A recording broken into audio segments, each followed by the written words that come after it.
오늘 JPO 특집인 만큼 저희가 JPO 전형에 대해서 좀 간단히 소개하는 시간을 갖고자 하는데요. 그래서 JPO 프로그램이라 하면 이제 자국인의 국제기구 진출을 확대하기 위해서 또 이제 국제협력 경험을 갖춘 전문가를 양성하기 위해서 1996년부터 저희 한국에서는 시작을 한 걸로 알고 있고, 이제 외교부에서 매년 한 2, 3년 정도 각자 다양한 그런 파견 기구에 이제 파견을 보내고 있는 시스템입니다. 그래서 올해 기준으로는 저희가 역대 최다 인원인 총 31명이 파견되었고요. 유엔 사무국을 비롯하여서 뭐 다양한 인권이나 법률, 뭐 행정 관련, 그리고 뭐 환경 관련 기관으로 많이들 파견이 되었습니다. 그래서 지원 자격은 이제 만 32세 이하, 그리고 남성분들의 경우 뭐 분필자인 경우 34살까지 지원이 가능하고, 공통적으로는 이제 통상적으로는 보통 석사학위 소지자, 그리고 영어에 능통하고 또 관련 유관 경험을 2년 이상 갖고 있는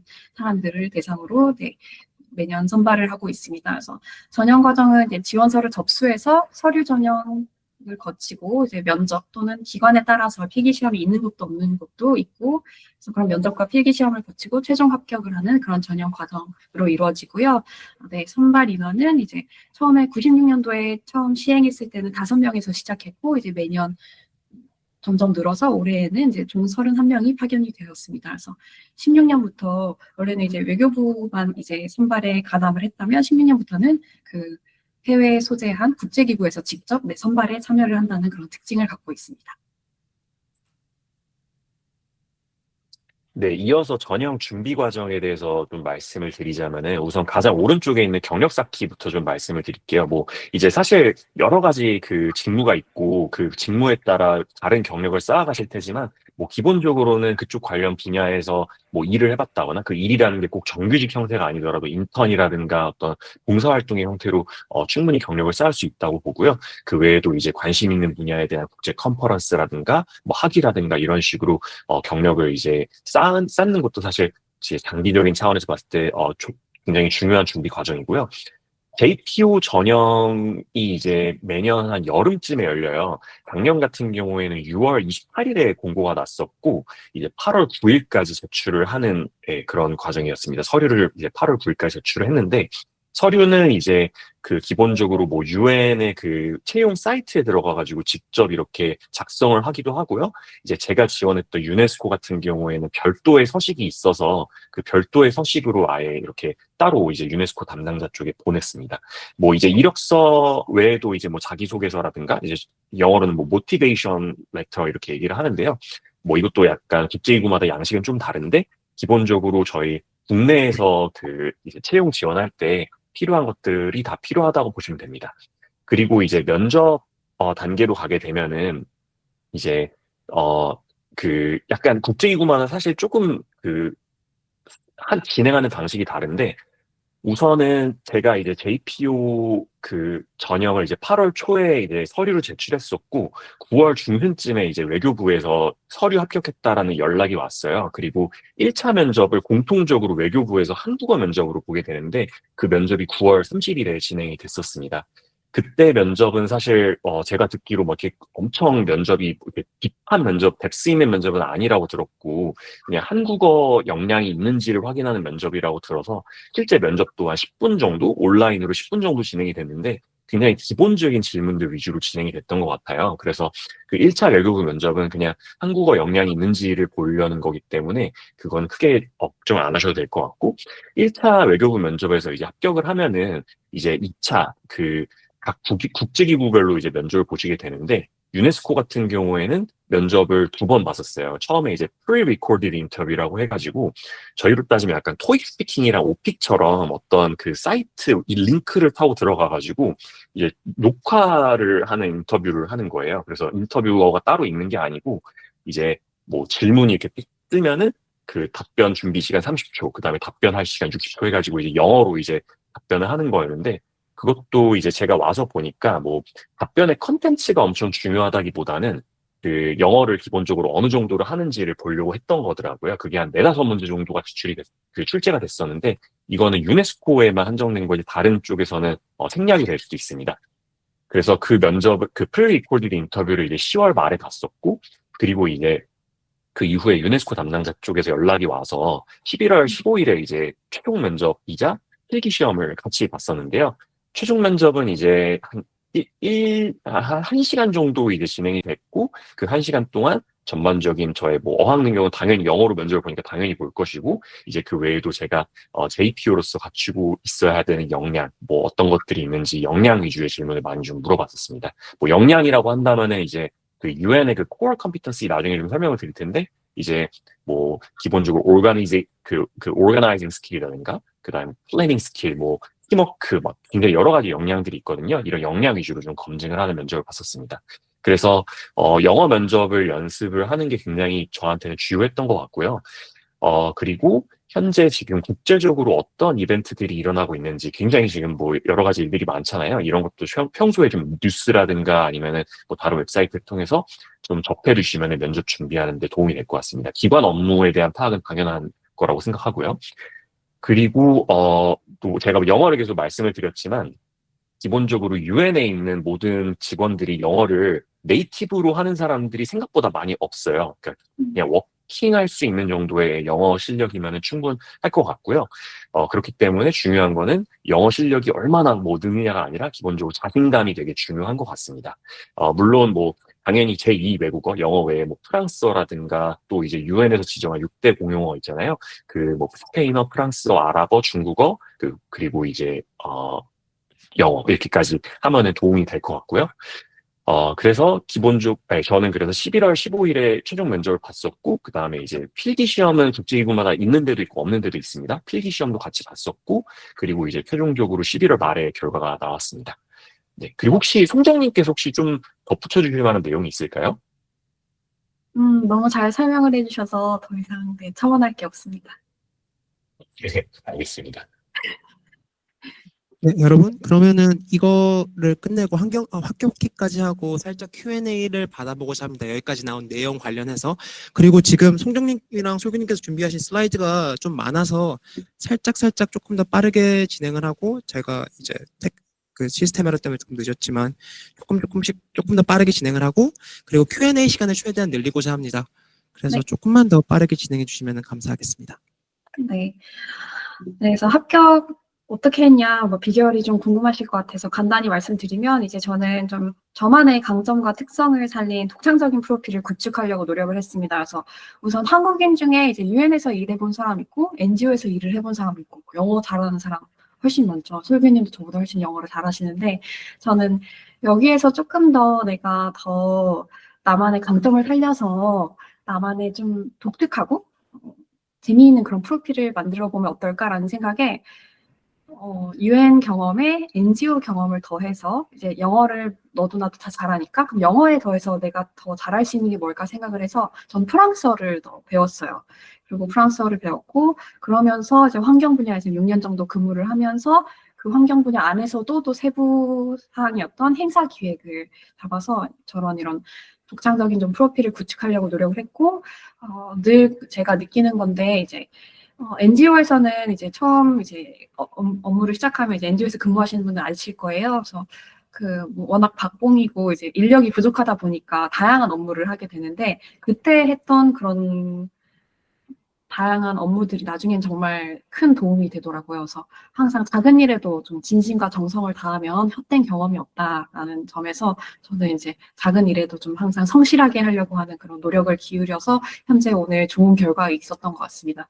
그리고 또한 아까 잠깐 언급드렸는데, 제가 이제 UNDP에 이제 취직을 하게 된 경우가, 이제 제가 UNCCD에서 인턴 과정 중에 이제 행사 사회를 보다가 이제 UNDP 헤드헌터 분께 이제 스카우트를 당했던 건데, 그런 것처럼 모든 기회는 좀 사람을 통해서 온다는 것을 깨닫고, 그 뒤로 조금 더 이렇게 맺어지는 그런 인연, 그리고 오늘 저희가 이 자리에서 맺는 인연과 같이 사람을 조금 더 소중하게 하는 그런 경향을 갖게 되었습니다. 이어서 말씀드리면은 저는 일단 7년간의 인사 경력이 있었어요. 뭐 그 인사 뭐 채용 그리고 CMB 하면 이제 보상이거든요. Compensation and Benefit. 그리고 조직개발 등등 해가지고 되게 다양한 HR 업무를 경험해 봤었고, 또 그리고 이제 글로벌 역량, 뭐 영어 실력 같은 거는 당연히 필요한 것 같고요. 어느 정도는. 그리고 도전정신 용기는 이거는 이제 총정님이 추가해 주신 문구인데, 뭐 안정적인 대기업이거나 훌쩍 파리로, 물론 되게 중요한 것 같긴 합니다. 그러니까 뭐 기본적으로 약간 자기만의 컴포트 존을 벗어나려는 그런 용기는 좀 있어야 되는 것 같고요. 그리고 저는 그 작년 7월에 그 국제기구 진출 설명회가 서울시청에서 열렸는데, 거기 가서 이제 막 그 설명도 듣고, 그때 이제 유네스코 HR 담당자분을 포함한 이제 국제기구의 HR 담당자분들이 이렇게 패널로 참석해 주셨는데, 제가 거기서 막 손들고 질문도 했었거든요. 근데 그때 답변해 주신 분이 지금 제 상사로 있는 유네스코의 HR, 제가 유네스코를 이렇게 딱 지정하고 여쭤본 건 아니었었는데, 또 되게 우연히도 또 그런 인연이 생겼습니다. 그렇게 얼굴 도장 찍는 것도 하나의 되게 큰 좋은 그러니까 뭐 어떤 주관적으로는 좋은 의미인 것 같고요. 그다음에 당황스러운 질문들을 많이 받으실 수 있어요. 면접이 워낙 길고 막 여러 가지 좀 약간 송곳 질문들도 있다 보니까. 그런데 거기서 너무 막 이렇게 당황하기보다는 그냥 아는 선에서 최대한 좀 임기응변을 잘 발휘해서 답변을 잘 하시면 좋을 것 같습니다. 네, 이상입니다. 네, 감사합니다, 설교님. 그러면은 이제 사전 질문에 가기 앞서서 뭐 지금까지 하신 것 중에서 Q&A가 있다, 질문이 있다 하시는 분은 온라인이고 오프라인이건 잠깐 손들어 주시면 좋을 것 같고요. 없으시면은 바로 이제 사전 질문 이제 해 주신 것들로, 그러니까 설문하실 때 질문해 주신 것들을 답변하는 식으로 진행을 해 보겠습니다. 두 분이 손이 들었는데, 일단 온라인에서 신다소님이랑 춘님이랑 네, 그리고 보나님, 일단 다솜님부터 질문 있으면 하면 좋을 것 같은데, 가능하면은 조금 짧게 부탁드립니다, 다솜님. 네, 안녕하세요. 솔규님 링크드인에서도 잠깐 얘기를 나눴었는데, 궁금한 게 있는데, 저는 지금 프랑스인만 채용하는 사기업에 다니고 있는데, 그럼에도 불구하고 어떤 프로젝트를 진행한다면 저의 그 이력서에 도움이 될 것 같은지 혹시 의견이 있으시면 공유해 주시면 아, 감사하겠습니다. 일단은 프랑스 사기업에서 다니시면 프랑스를 굉장히 잘하실 것 같은데, 그것만으로도 유네스코 쪽에서는 굉장히 도움이 많이 될 것 같고요. 그리고 제가 뭐 정확하게 어떤 직무를 하시는지 제가 정확히 모르겠어서 딱 어떤 이렇게 뭐 구체적인 답변을 드리기는 좀 어렵지만, 기본적으로 저처럼 한국의 기업에서 근무하다가 오신 분들이 JTO 분들 중에 적고, 오히려 현지의 어떤 뭐 퍼블릭 섹터든 프라이빗 섹터든 이제 그쪽에서 근무하시는 분들이 또 많이 오시는 걸 제가 봐가지고 충분히 좋은 그 경력을 가지고 계시는 것 같습니다. 제가 나중에 좀 뭐 직무 관련 좀 구체적으로 말씀해 주시면 조금 더 답변을 정확히 드릴 수가 있을 것 같아요. 네, 네. 감사합니다. 그리고 네, 그리고 태윤님, 혹시 저희가 사전 질문을 좀 답변을 미리 달아놓은 게 있어서 이거를 먼저 퀵하게 하고 나머지 시간에 Q&A를 진행을 하는 게 어떨까요? 혹시 답변이 중복될 수 있을 것 같아가지고요. 네, 알겠습니다. 그러면은 말씀해 주신 것처럼 먼저 사전 질문 먼저 하고, 그래 이제 나중에 Q&A는 몰아서 하겠습니다. 그러면 조금 짧게 부탁드립니다. 네, 국제기구 진출 동기 관련된 이제 사전 질문부터 먼저 답변을 드리겠습니다. 관심을 갖게 된 계기는, 저는 뭐 전 세계 평화를 위해 고군분투하는 국제기구에 대한 동경을 원래 예전부터 갖고 있었는데, 국제기구를 들어가는 것 자체가 너무 뭐 막연하게만 생각이 되더라고요. 그렇기 때문에 좀 기존에는 요즘 사기업에서도 근무를 하고 그러고 있다가 결국엔 또 JPO라는 전형을 통해서 잘 들어왔고요. 그리고 HR 분야가 사실 모든 조직에 다 있잖아요. 사기업이든 공기업이든 어디나 다 있기 때문에 국제기구에서도 채용 비중이 되게 높아요. 국제기구가 이번에 JPO 31개 포지션을 작년에 뽑았었는데, 그중에 6개가 HR 관련 직무였습니다. 네, 총정님. 네. 저는 이제 한국 NGO에서만 일을 하다가 조금 더 넓은 세계 문화 무대로 나가서 글로벌 차원에서 좀 변화를 이끌고 싶어서 유엔에 지원을 하게 됐고요. 그리고 이제 환경 분야에서도 좀 전문성을 더 강화하고, 이제 지금 하고 있는 환경금융학 박사과정과 이제 연구를 병행을 하면 조금 더 정책 분석이나 연구 기반 환경하는 데 도움이 될까 하여서, 그런 이유로 이제 국제기구에 진출을 했고 커리어를 개발을 하려고 하고 있습니다. 간단하게만 설명드리겠습니다. 사기업에서 쌓아온 업무 경험이 물론 뭐 퍼블릭 섹터에서는 많이 다르긴 하겠지만, 기본적으로 인사라는 공통된 그런 직무였기 때문에 내가 또 사기업에서 배웠던 거를 이렇게 활용할 수 있습니다. 제가 또 다른 인사이트를 부여할 수 있습니다. 약간 이런 식으로 좀 말을 할 수 있도록 어떻게 제가 컨트리뷰트를 할 수 있는지 그런 부분을 좀 고민했었고요. 그리고 제가 아까 송정님께서 말씀해 주신 것처럼 기본적으로 국제기구는 석사 이상을 뽑는데 일부 국제기구는 JPO 같은 경우에는 석사가 만약에 없으면은 2년 이상의 워크 익스피리언스로 대체를 할 수가 있어요. 저 같은 경우에도 석사를 하고 있긴 하지만 아직 석사를 딴 게 아니기 때문에 그렇게 들어왔었습니다. 그리고 석사는 제가 원래 직장에 다닐 때부터 계속 관심이 있어서 처음에는 뭐 한국의 대학원을 좀 오프라인으로 다닐까도 했었는데 영어 실력을 조금 녹슬게 하지 않고자 미국 대학교 온라인 석사도 도전했는데 이런 부분에서도 좀 향후에 이제 국제기구에서 어차피 영어로 일을 할 거기 때문에 지나고 보면 도움이 됐던 것 같습니다. 네, 저는 이제 나만이 할 수 있는 게 뭘까? 나만이 만들 수 있는 좀 독특한 프로필은 뭘까를 고민하던 중에 이제 영어, 프랑스어를 습득을 하고 석사학위를 취득한 다음에 4년의 유관 경험을 쌓아서 UN 인턴십을 통해서 UN에 한번 들어가 보자 라고 커리어 패스를 결정을 했고, 네, 그게 전략이 잘 먹혀서 지금도 UN 취업에 성공을 하게 되었습니다.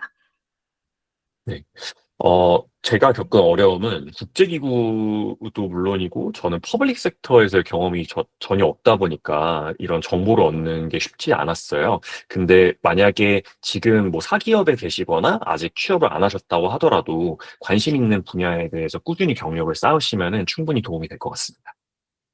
네. 그리고 저는 이제 환경 분야에서 일을 하고 싶다라는 목표는 명확히 있는데, 이제 국제기구 진출은 아시다시피 장벽이 굉장히 높습니다. 그래서 저는 현직에 계신 JPO 분들 또는 선배님들께 자문을 했고, 이제 고유엔, 오늘과 같은 고유엔 같은 커뮤니티에서도 그런 유용한 정보들을 많이 얻어서 적극적으로 활용하여서 좋은 결과를 얻을 수 있었습니다. 네, 국제기구로 이직한 계기는 뭐 아까 말씀드렸던 것처럼 국제기구에 대한 동경이 있기도 했고 또 이제 다양한 사람들이랑 일할 수 있다는 게 국제기구의 굉장히 큰 장점인 것 같아요. 그리고 또 이제 뭐 유네스코도 마찬가지로 다른 유엔 기구도 그렇고 어쨌든 전 세계의 뭔가 평화, 전 세계의 어떤 발전이라는 굉장히 어떻게 보면 좀 숭고한 의제에 대해서 일을 하는 그런 조직이다 보니까 그런 조직에 대한 좀 동경도 있었습니다. 네, 그리고 저는 국제기구에서 정책 수립뿐만 아니라 이제 실행까지 모든 과정을 좀 경험을 가능하다는 그런 이점에 끌렸고, 이제 다양한 국가에서도 다양한 이해관계자들이 협력할 수 있다는 점이 큰 매력으로 다가왔습니다. 또한 이제 환경 정책이나 이제 기후금융 분야에서 좀 지속 가능한 개발을 지원하는 역할을 수행하기를 희망하고 있습니다. 네. 유엔 이직하는 게 사실 쉽지가 않기는 했었어요. 워낙 제가 포기해야 되는 기회비용이 컸었거든요. 일단 그럼에도 불구하고 우선 일단 제가 뭐 여기 오기 전에 알았던 것도 있고 오고 나서 아는 것도 있는데 일단 장점을 좀 꼽아보자면은 일단은 되게 예측이 불가능해요. 여기는 JPO는 이제 2년에서 3년 계약직으로 근무를 하고 사실 모든 국제기구들이 사실 처음에는 계약직으로 다 시작을 하기 때문에 여기는 사실 정규직이라는 개념이 없거든요. 이게 뭐 안정성을 추구하시는 분들한테는 단점일 수 있지만 저는 오히려 내 삶이 예측 불가능하다는 것 자체가 굉장히 큰 어떤 재미로 다가왔습니다. 그리고 제가 현대자동차를 다녔기 때문에 사실 급여 수준이 낮은 게 아니었음에도 불구하고 여기 오니까 급여가 더 높더라고요. 그것도 굉장히 큰 장점인 것 같고요. 물론 물가는 감안을 해야 됩니다. 그리고 글로벌한 근무 환경 이것도 굉장히 좋은 장점인 것 같습니다. 다만 단점은 현재 국제기구가 뭐 아시는 것처럼 조금 상황이 녹록지가 않은 것도 있고 또 이제 말씀드렸던 뭐 계약직 같은 그런 데서 비롯되는 불안정한 근로 조건 또 그리고 제가 지금 파리에 살고 있는데 불어를 잘 못하거든요. 주류가 아닌 어떤 외국인으로서의 삶을 산다는 것도 사실 조금 고려를 해볼 만한 요소인 것 같습니다. 네. JPO를 선택한 이유와 지원 전략에 대해서 말씀을 드리면 일단 JPO는 여러 가지 국제기구를 이제 입성할 수 있는 채널 중에 가장 최적의 루트인 것 같아요.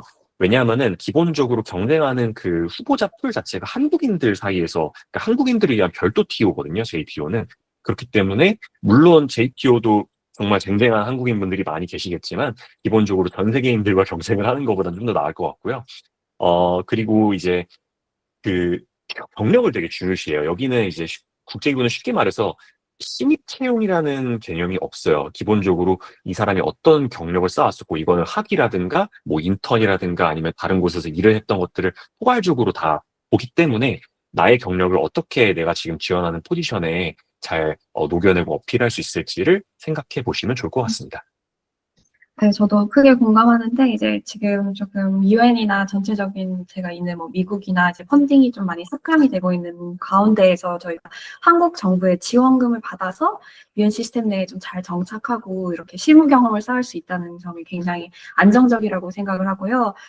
이제 지원 전략으로서는 말씀하신 것처럼 이제 공고문이 있으면 거기에 맞게 내 이력서나 자기소개서를 좀 가장 맞춤형처럼 이제 최적화하고 이제 사전에 주어지는 그런 공고, TOR을 좀 철저히 분석을 해서 이런 그들이 요구하는 기술이나 역량에 맞게 내 경험을 잘 녹여내면서 그것을 잘 어떻게 전달하고 그 직무와 나의 그런 과거의 그런 경험의 그런 부합성을 좀 강조하는지 그런 것에 초점을 둬서 내 지원 전략을 세웠었습니다.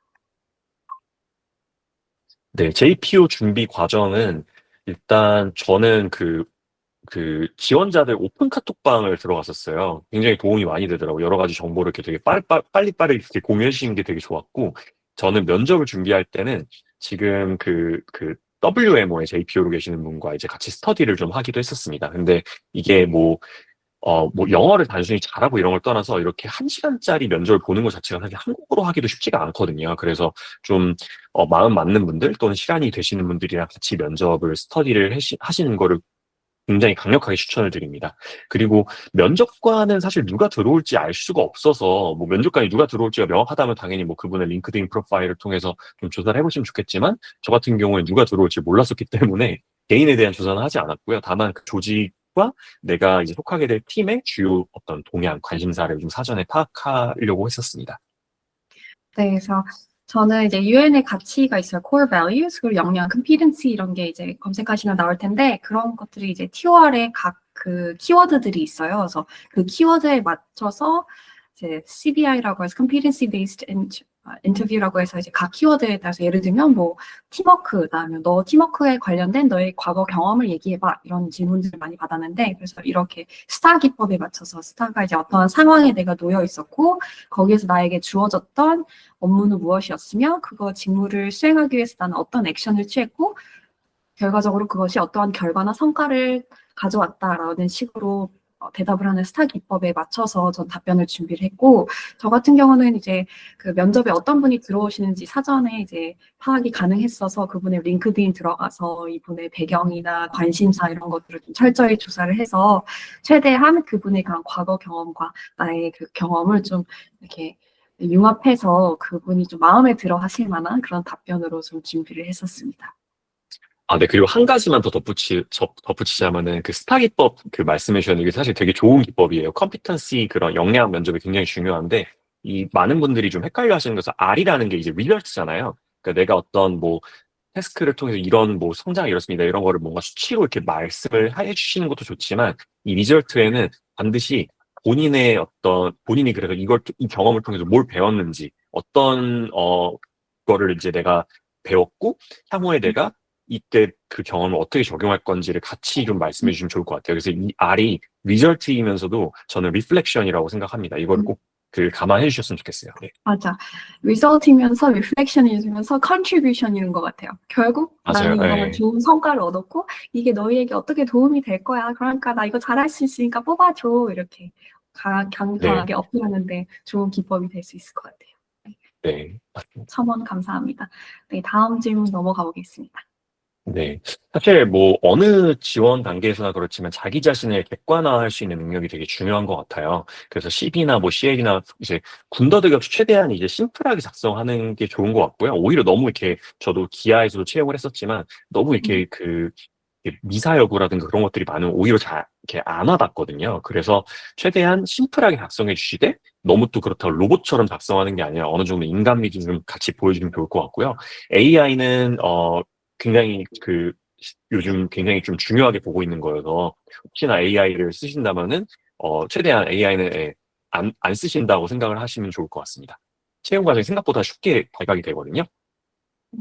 네, 그래서 말씀해 주신 것처럼 저도 이제 CV는 최대한 명확하고 간결하게 쓰려고 노력을 했고, 이제 직무 설명서에 명시된 그 요구사항, 뭐, 특정한 기술이나 역량과 내 경험을 좀 구체적으로 어떻게 잘하면 이제 부합시켜서 그것을 매칭할 수 있어서 가장 우리가 직무와 내 과거 경험이 이제 부합하는지를 좀 강조하려고 노력했고, 이제 자기소개서 CL 같은 경우는 이제 단순히 이렇게 경험을 나열하는 게 아니라 내가 이 업무에 왜 적합한지, 내 경험이 이러이러한 경험들이 있었는데 이것들이 만약에 이제 팀원이 된다면 당신의 팀에 혹은 부서에 어떻게 기여를 할 수 있습니다라고 좀 설득력 있게 서술하는 데 집중하려고 했습니다.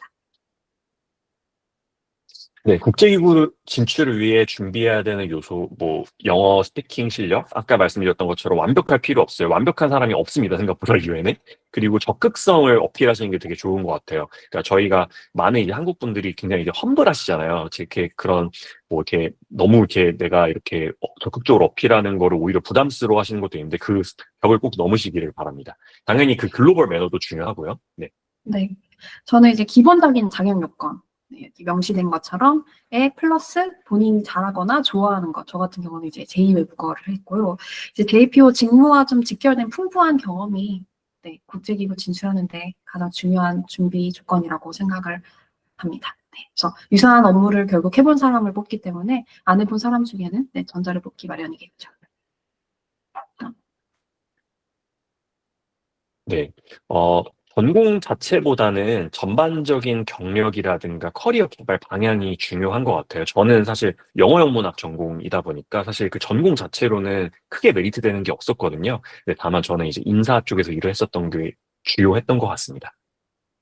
네. 저 같은 경우는 이제 제가 이제 교육 전공자가 아닌 입장에서 봤을 때는 뭐 유네스코나 유니세프 같은 교육 관련 프로그램 운영 부서에서 충분히 경쟁력이 있다고 보고요. 그래서 국내에도 뭐 유네스코 아태교육원 같은 곳이 있으니까 여기서 먼저 유관 경험을 좀 쌓고 이게 교육이나 국제기구 협력, 국제기구나 국제개발 협력 업무가 과연 나에게 맞는지를 좀 먼저 파악을 하신 다음에 이제 국제기구로의 이직을 고려해 보시기를 권장드립니다.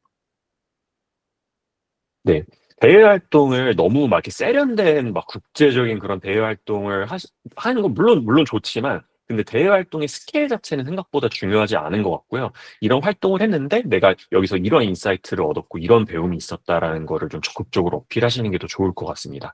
그리고 대외 활동도 약간 나름대로의 좀 스토리가 있는 게 중요한 것 같아요. 어떤 분들의 이제 지원서를 제가 지금 이미 실무에 투입돼가지고 막 여러 가지를 보고 있는데 대외 활동을 정말 여러 가지 하신 분들이 많은데 문제는 이게 다 연결되지가 않아가지고 결국 이분이 원하시는 건 뭐지라는 생각이 들더라고요. 그래서 대외 활동을 여러 가지 하는 것도 중요하지만 조금 더 이제 내가 이 대외 활동을 통해서 나의 경력을 어떻게 어필할 수 있을지를 좀 같이 연결해 보시고 그런 차원에서 대외 활동 경력을 쌓고 또 리빌드 해보시면 좋을 것 같습니다. 네. 저는 그 석박사가 필수인가, 뭐 국내 해외 석사 중에 뭘 추천하시나 이렇게 물어보셨는데 저는 이제 석사 이상은 좀 유리하다고 생각하는데 필수는 아니라고 생각하고요. 유관 경력이 뭐 2년 이상이라면 석사학위 대체가 가능하다고 생각합니다. 그리고 본인이 좀 연구자보다는 실무자라고 판단이 된다. 저처럼 이런 경우라면 좀 직장과 병행이 가능한 국내 석사를 하시기를 추천드립니다. 네, 저도 미국 대학 온라인 석사를 지금 하고 있습니다. 그걸로도 충분한 것 같아요. 그리고 제2외국어 학습 추천력으로 여쭤보셨는데, 이제 저처럼 프랑스어로 일을 해야 되는 직무가 아닌 이상은 솔직히 이제 제2외국어 한다고 해서 불이익은 없다고 생각하고요. 이제 다만, 프랑스어를 선택을 하시면, 이제 미나 불어권 국가나 뭐 서반어를 하신다면, LAC 서반어 국가와 주로 협업을 하신다는 걸 좀 염두에 주셨으면 좋겠고, 그래서 본인이 관심 있는 좀 지역이나 직무에 따라서 제2외국어를 선택을 하셨으면 좋겠습니다.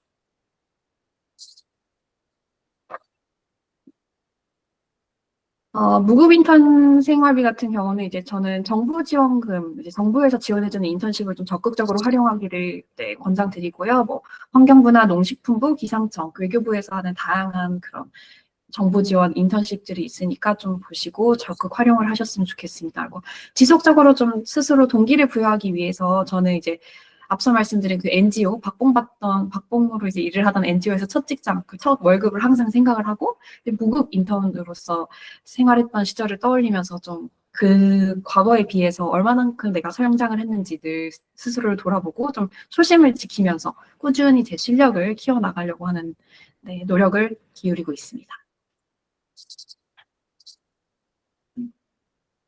네, 그리고 이제 국제기구나 국제개발협력 공부하기 좋은 도서를 추천을 요청하셨는데 이제 코이카 ODA 교육원에서 출판한 국제개발협력 입문편, 심화편 이게 네, 정석 중에도 정석이라고 생각을 해서 한번 이 책을 추천하려고 가져와 봤습니다. 네, 저희 여기까지 준비한 모든 사전 질문이 끝났고요. 네, 혜연님께서 추가적으로 현장이나 온라인에서 네, 질문 받아서 진행해 주시면 되겠습니다. 딱 30분이네요. 아유, 감사합니다, 송정님. 진짜 시간적 제약이 많았고 시스템적 제약이 많았는데 이렇게 딱 시간 맞춰서 해주셔서 네, 저도 좀 놀랐고 감사합니다. 이렇게 딱 맞출 줄 몰랐는데 네, 이 해당 영상은 이제 유튜브로 나중에 녹화가 될 거니까 혹시라도 듣는데 어려움이 있었다 아니면은 귀가 피곤했다라고 하시는 분들은 나중에라도 영상으로 보시면 좋을 것 같고요. 혹시라도 들으시다가 궁금한 점 있었다 아니면 이런 점은 조금 더 내가 답변을 받았으면 좋겠다라고 하시면은 지금부터 Q&A를 진행해 보고자 합니다. 그래서 혹시라도 궁금하신 점이 있으시다라고 하시면은 오프라인에서도 지금 손 들어주시면서면은 감사하겠습니다. 혹시 네, 그러면은 지금 오프라인에서도 손을 들어주셨는데 오프라인 분 먼저 받고 그 다음에 온라인 분 한번 받고 그렇게 이제 순차적으로 하겠습니다. 그러면 아니면 여기 와서 하실래요? 네. 네, 안녕하세요. 오늘 시간 내주셔서 정말 감사드립니다. 저 솔규님께 질문이 하나 있는데, 이제 아까 업무 맡게 되신 것 중에 인재 소싱이나 아웃리치 업무가 있다고 하셨는데, 이 업무가 구체적으로 어떤 건지 좀 궁금한데, 여쭤보는 이유는 면접관이나 혹은 HR 관점에서 면접자를 어떤 식으로 바라보시는지 궁금해서 여쭤봅니다. 네, 답변 드리자면은 저희가 인재 소싱을 모든 그 채용하는 포지션에 대해서 진행을 하는 건 아니고 좀 저희가 뽑기 어려운 희귀한 포지션이라든가 아니면 정말 이 포지션만큼은 정말 우리가 그 마음에 드는 사람이 있는데 이 사람을 데려오고 싶다 이럴 때 소싱을 하고 있고요. 뭐 예를 들어서 이제 그 유네스코에서 이제 여러 가지 뭐 섹터가 있는데 예를 들어서 저희가 최근에 지금 그 수학 통계 관련된 그런 전문가를 좀 뽑고 있어요. 근데 이런 전문가들이 사실, 이렇게 보기 쉽지가 않다 보니까 저희가 좀, 평소에 학회나 이런 걸 다니면서, 좀 이런 분들 괜찮으신 것 같다. 이런 분들이 유네스코에 와주신다면 크게 도움이 될 것 같다. 이런 좀 마음에 담아놓은 분들을 좀 리스트업 해놓고 이런 분들께 저희가 따로 이렇게 막 요청을 드리는 네, 혹시 뭐 지원에 관심 있으신지 유네스코에 대해 설명도 드리고 이런 식으로 이렇게 좀 개별적인 접근도 하고 있습니다. 이거는 사실 유네스코뿐만 아니라 다른 국제기구나 다른 학기업에서도 마찬가지일 거예요. 답변이 됐을까요? 아이고, 네, 감사합니다. 네. 그러면은 이제 윤보나님 질문해 주시겠어요? 네, 안녕하세요. 저는 그 JPO 필기 준비를 어떻게 하셨는지 질문 드리고 싶어요. 감사합니다. JPO 필기, 먼저 저부터 말씀드리면은 필기 시험은 사실 그 유네스코 같은 경우에는 전혀 그 힌트가 전혀 없어요. 그냥 필기 시험이 면접 당일에 진행이 된다라고만 안내가 됐었고, 어떤 필기 시험이 뭐 출제가 될 거다라는 사전 정보를 전혀 듣지를 못해서 사실 준비할 게 어떻게 보면 없기도 했습니다. 근데 기본적으로 제가 치렀던 필기 시험은 이렇게 그 프로포저를 작성하는 거였어요. 어떤 그 가상의 시나리오를 주고, 뭐 예를 들어서 지금 유네스코에서 뭐 이런 부문에 종사하는 사람들을 좀 타겟팅해서 아웃리치 캠페인을 하고 싶은데, 이 캠페인을 좀 프로포절 해봐라. 뭐 이런 내용이었거든요. 그렇게 두 문제가 나왔었고, 그래서 사실 필기 시험에 대해서 딱히 준비할 게 있다라고 말씀드리긴 어렵지만, 기본적으로 그 지원하시고자 하는 조직에 대한 관심이 좀 있으시면 좋을 것 같고, 그리고 영어로 좀 라이팅 할 수 있는 스킬도 좀 평소에 구축해 주시면 좋을 것 같습니다. 네, 저 같은 경우는 따로 그 필기 정연이 없어서 그 다음 질문으로 넘어가면 저는 이제 지금 하고 있는 건 이제 연세대학교에서 환경금융학과 박사 과정에 재학 중이고 이제 온라인 과정이어서 네, 지금 현재 JPO와 병행을 하고 있습니다. 네, 감사합니다. 그리고, 네. 네, 솔규님 말씀해 주세요. 지금 그 코멘트로 올라오는 질문도 답변을 바로 드리면 될까요? 그 그죠? 손정우님께서 네, 먼저 네. 이제 온라인이랑 오프라인 질문 먼저 받고 그 아, 다음에 이제 댓글로 넘어가고자 하는데 혹시 네. 경님, 윤하경님 질문해 주시겠어요? 아, 앞에 네, 나오시면 됩니다.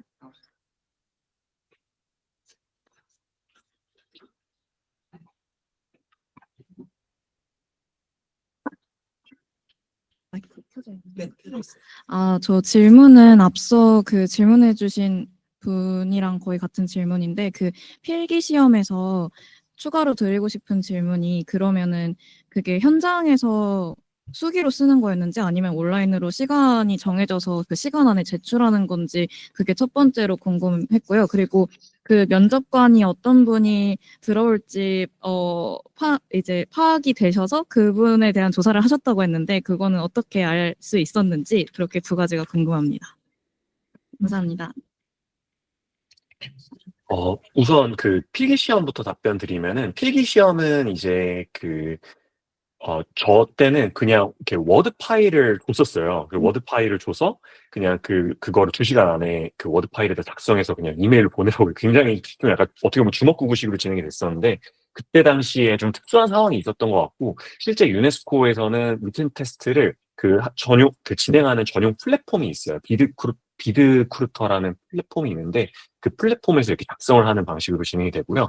유네스코도 마찬가지고 다른 국제기구들도 워낙 이제 글로벌하게 인재들을 뽑다 보니까 현장에서 시험을 보고 이런 거는 거의 없습니다. 다 온라인으로 진행이 된다고 보시면 될 것 같아요. 그리고 저는 면접관이 어느 분이 들어오실지를 몰라서 사실 딱히 조사를 하지는 못했는데, 그때 당시 유네스코 저희가 국제기구 취업 설명회 때 그때 제 질문에 답변을 주셨던 유네스코 HR 담당자분은 제가 따로 링크드인을 아예 그냥 그 친구를 신청을 했었거든요. 그래서 그때 그 프로필을 확인했던 적은 있습니다. 근데 그거 자체가 크게 도움이 되진 않았던 것 같아요. 저는 이제 면접에 어떤 분들이 들어오는지 사전에 좀 그 면접 초청 메일을 봤을 때 이제 참조에 걸려있던 사람들을 다 이제 조사를 해서 이제 링크드인에 들어가서 이 사람들의 이제 뭐 교육적인 배경이나 지금까지 어떠한 커리어 패스를 이제 걸어왔는지, 그리고 또한 이제 그들이 이제 링크드인에 포스팅하는 그런 그 홍보물이나 이제 게시글들이 있잖아요. 그래서 이 사람의 주요 관심사라든지 지금 현재 부서가 지난 1년간 어떠한 주요 활동들을 해왔는지, 그리고 앞으로 어떠한 뭐 주제나 그런 관심을 갖고 있는지 이런 것들을 좀 파악을 해서 최대한 여기서 나의 이전 그런 직무나 경험과 이렇게 부합하고 연결지어서 어떻게 이 부서가 이제 계획하고자 하는 그런 일에 내가 기여를 할 수 있는지를 중점으로 좀 면접을 이제 질문에 대한 그런 모범 답안을 좀 준비하고자 하는 노력을 기울였습니다. 네, 감사합니다. 그러면은 이제 댓글로 질문 주신 분들을 몇 번 받고, 그 다음에 혹시라도 온라인 오프라인상에 질문 남아있으면 그거 를 답변하고 마무리를 하고자 합니다. 질문이 몇 개가 있는데, 첫 번째로 추하연님, 이 답변을 질문해 주신 인상 깊었던 인터뷰 질문과 그 답변이 궁금합니다. 또한 이전 경험이 현재 업무에 어떻게 녹아들고 있는지, 한국인으로서 해외 근무에 어떤 우위 능력이 있는 것 같은지 여쭤보고 싶습니다. 라고 질문하셨습니다. 송정님 먼저 답변해 주시겠어요? 생각할 시간 벌려고. 그렇군요. 저는 네. 이제 인터뷰 때 이제 인상 깊었던 거 이제 저는 이제 프랑스어가 주요 업무니까 되게 신기하시더라고. 너 한국인인데 너 어떻게 프랑스어 해? 어떻게 배우게 됐어? 그리고 네가 프랑스어를 하면서 이 직무를 하는 데 있어서 어떠한 기여를 할 수 있을 거라고 생각해? 라는 그런 질문이 좀 제일 인상 깊었고요. 그리고 이제 이전 경험이 어떻게 현재 업무를 하고 있는가. 그래서 저는 계속 이전 직무에서 해왔던 일들이 이제 프랑스어 번역하고 그 중동이나 북아프리카 불어권 국가들과 이제 파트너십 강화하고 이제 그 교육 콘텐츠를 이제 영어에서 프랑스어로 번역을 하는 일을 담당하고 있었기 때문에 그냥 그 업무의 연장선이자 확장이라고 생각을 합니다. 그리고 해외 근무에서 어떤 우위 능력이 있는가. 일단 한국인이라는 것 자체만으로 많은 이점을 갖고 있다고 생각합니다. 저희 이제 한국인에 대한 이미지가 워낙 좋기 때문에 이제 근면 성실하고, 좀 겸손하고, 주어지는 일에 책임감을 다한다는 그런 좋은 이미지를 갖고 있고, 요즘 이제 한류나 뭐 K-팝, K-드라마의 그런 선한 영향력 덕분에 한국인으로서 많은 자부심과 긍지를 갖고 일을 하고 있어서 감사하게 생각하고 있습니다. 네, 이어서 답변 드리면은, 저는 그 인상 깊었던 인터뷰 질문은 어떤 그 시나리오를 주시더라고요. 뭐 어떤 프로젝트의 담당이 됐는데, 이 프로젝트의 데드라인이 뭐 이때까지, 데드라인이 한 3개월 후였던 것 같아요. 그래서 이런 상황에서 내가 여러 가지 업무가 막 많은데 이거 어떻게 조율할 것이냐, 막 이런 식으로 약간 좀 상황을 가정한 그런 질문들이 좀 여러 개 있었습니다. 그래서 그때 답변하기로는 어쨌든 뭐 그런 어떤 시나리오가 됐든 간에 기본적으로 그쪽에서 보려는 역량은 이 사람의 나의 어떤 그 타임 매니지먼트라든가 나의 플래닝, 오르가나이징 스킬을 보려는 거구나 해서 그거에 맞춰서 준비했던 대로 답변했었고요.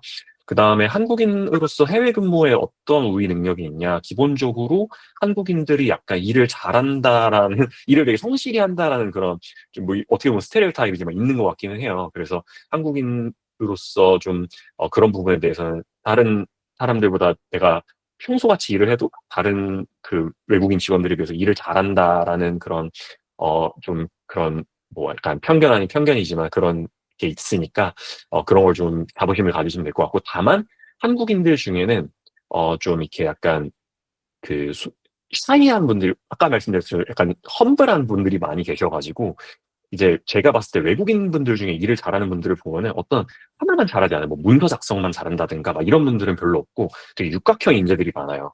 그러니까 일을 잘하는 분들이 그냥 단순히 뭐 책상에 앉아서 일을 하는 걸 잘하는 게 아니라 뭐 커뮤니케이션도 잘하고 뭔가 자기 어필하는 것도 잘하고 기본적으로 육각형 인재들을 좀 많이 보고 있고요. 그런 분들을 좀 많이 벤치마킹 하시는 것도 좋은 것 같습니다.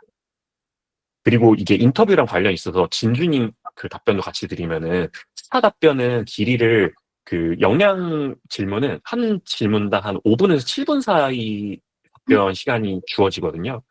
저는 그랬거든요. 그래서 꽤 길게 답변을 해야 돼요. 그래서 한 5분에서 7분 정도 답변을 준비하시면 좋을 것 같습니다. 문제당. 저 같은 경우는 이제 길게 얘기하면 할수록 그 사람들의 집중도라든지 관심이 좀 줄어든다는 걸 이제 눈치로 빠르게 파악을 해서 최대한 어떤 질문이 주어진다고 하더라도 좀 간결하고 핵심만 좀 담아서 네, 네, 요약 전달을 하려고 하는 그런 노력을 기울였고요. 그래서 저는 네, 최대한 짧게 간결하게 핵심만 넣어서 답변 드리는 것을 추천드립니다. 네, 이거는 뭐 국제기구마다 좀 다를 수 있거든요. 저 때는 그냥 한 5분에서 7분 정도 답변을 하라고 이렇게 왔었는데 평소 같은 만약에 그런 디렉션이 없다면은 통정님의 그 말씀대로 하면 좋을 것 같습니다. 네. 그리고 저에게 들어온 질문이 있는데 이제 제가 환경 관련 경력인데 왜 UN 대사에 들어가고 싶었냐.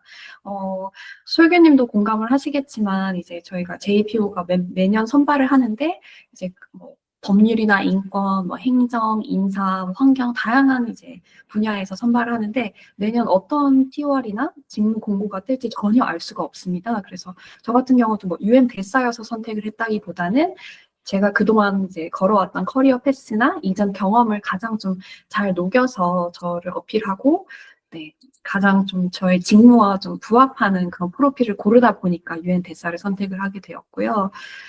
그리고 이제 NGO에서 근무한 경험이 좋았냐라고 물어보시는데, 저는 돌이켜 봤을 때 현재 제가 이 자리에 있었을 수 있었던 것은 네, 이전에 NGO에서 했던 그런 경험이나 그런 쌓았던 기술이나 역량 덕분이라고 생각을 하기 때문에 NGO에서 시간이 굉장히 값지고 유익했다고 생각을 합니다. 그리고 네, 좋은 결과 있으셔서 네, 꼭 JPO에 합격을 하셨으면 좋겠습니다. 솔규님께 다음 질문 왔는데요. 네. 네. 저도 지금 그 댓글로 올려주신 질문들 빠르게 좀 답변 드리겠습니다. 우선 그 손정훈님께서 질문 주셨던 거 온라인 석사의 장단점은 일단 장점은 시간에 구애받지 않고 이제 그 수업을 들을 수 있다는 게 굉장히 큰 장점인 것 같아요. 근데 시간에 구애받지 않는다는 게 그 업무 시간에 구애를 받지 않는다는 거고요. 저는 오히려 이제 그 당시 제가 이제 현대차 다닐 때 회사가 양재 쪽에 있었는데 뭐 한국 대학원을 가려면 기본적으로 다 강북에 있다 보니까 너무 이동하기가 어렵겠더라고요. 사실 그런 부분도 좀 감안을 했었고, 미국 대학교의 온라인 석사를 들으니까 좋은 점은 이제 그냥 제 집에서 그냥 수업을 들을 수 있다? 그리고 영어를 쓸 수 있다? 이건 좋았는데, 또 단점은 미국 대학원 같은 경우에는 그 시간이 다르잖아요. 강의를 듣는 시간이 저희 쪽으로 이제 시차 때문에 한 막 새벽 3시에서 5시, 뭐 4시에서 6시 막 이렇게 수업을 들었었던 것 같아요. 그래서 그런 거는 좀 단점인 것 같고요. 논문 작성은 뭐 학교마다 그 디렉션이 있겠지만 기본적으로 다, 그 담당 교수님들이 계셔가지고 그렇게 진행이 됩니다. 그리고, 저희 그 유지은님께서 질문 주신 거 답변 드리면은 국제기구에서 일하시던 분들이 사기업에 진출하는 케이스가 사실 많지는 않은 것 같아요. 근데 이거는 그 저희가 뭐 국제기구의 분들을 그 지원을 제한한다기보다는 그냥 워낙 좀 다른 루트다 보니까 많이 지원을 안 하시는 것 같고. 근데 그럼에도 불구하고 제가 본 적은 있어요. 저희 쪽에서 그 현대차 그룹의 GPO라는 조직이 있는데 여기가 이제 해외 정책관 그 관련해서 담당하는 그런 조직이 있거든요. 그쪽에 이제 좀 지원하신 분들 중에 국제기구 출신 분들이 좀 계셨고요. 실제로 제가 아는 분도 원래 유엔 그 국제기구에서 유엔 그 뉴욕에서 근무를 하시다가 지금 현재 삼성전자에서 근무를 하시는 분도 네, 계십니다. 그래서 꼭 사기업 분야로 틀려고 할 때 사기업에서 그 국제기구 경력을 뭐 나쁘게 보거나 이런 건 전혀 없고요. 이건 제가 채용 담당자로서 확신을 가지고 말씀드릴 수 있습니다. 그래서 그런 부분에 있어서는 크게 걱정 안 하셔도 될 것 같습니다. 다만 이제 경력에 대해서는 온라인 시키는 게 중요할 것 같고 또 이제 국제기구에서의 경험을 어떻게 사기업에 그 지원하실 때 녹일지 그건 또 좀 생각을 해보시면 좋을 것 같네요. 네, 솔규님 감사합니다. 마지막으로 이 톡방이 아니라 죄송합니다. 이 미트방 같은 경우에는 저희가 마지막까지 남겨줄 거거든요. 그래서 혹시라도 질문 있다라고 하시는 분들은 아니면은 뭐 네트워킹 하고 싶다라고 하시는 분들은 그때 네트워킹 해주면 좋을 것 같고요. 뭐 제가 명단 줬으니까 이 사람 신기한 사람 있다라고 하면은 지금 이제 네트워킹 시간에 연락을 해주면 좋을 것 같습니다. 그리고 오프라인에서도 저희가 뒤풀이를 진행을 하려고 하니까 가능하면은 이제 모여서 저희 조금 더 얘기를 하고 그리고 네트워킹 하면 좋을 것 같습니다. 네, 그러면은 이제 공식 행사는 이상이고요. 솔규님 그리고 송영님 참여해 주셔서 정말 감사하고 오늘 참가해 주셔서 정말 감사합니다. 네, 고생하셨습니다. 고생하셨습니다. 감사합니다. 네, 고생 많으셨습니다. 네. 진짜